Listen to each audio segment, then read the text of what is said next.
Langi aku ngi ngai pes. Wa fai se kaku fai ngā lok. O le ala leo le maku sa vari mai. A mai o ngā maku koe so aku rea ma le nganga whāloalo. O so maku so aku rea ma le nganga whāloalo. A pasua. La ku ngā kura wangoi le. Madu fo le fai ngā ruenga.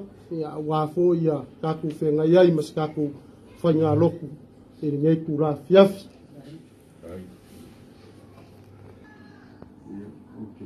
Ku mai whāloa ku mai ku wau le o kake I tāku sika. Yo wairo māku ka mai milangi. A ngā are mapui kui o le ngai fiafi wa māku o mai ai. Māku ki kai kongo fo I le pua o lo soifua o ero māku o pua. E kai ngai fiafi lo mātu ta mā. A wante tongo mātu loto le tua o mātu ngā rurue mai ma le nei ta mā. Se maufa o mātou roto I lau fio. E lo lava anga li lei a te mātou. O le ai ai se talavale e wharoeina I mātou li ne. Uma lava le laloifo li nei manu. E ai mai se lau wona o le atulai li ne fiafi. Se whanganaina mai le langi. Se upora mātou whalongo ai li ne fiafi. Ia o mātou iai li ne soifuanga le tumau. O le mātou talo le whamangalo I mātou. Tofu lava le tangata. Mane ngoa tofu I mātou ma se. O mātou walau atu marenganga mawalalo. Se ia lofa whamangalo I ate mātou. O mātou talo le mareo lenga ia latu lo suaf ke viso. O mātou wole mātou walau atu ai. Amen.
Wala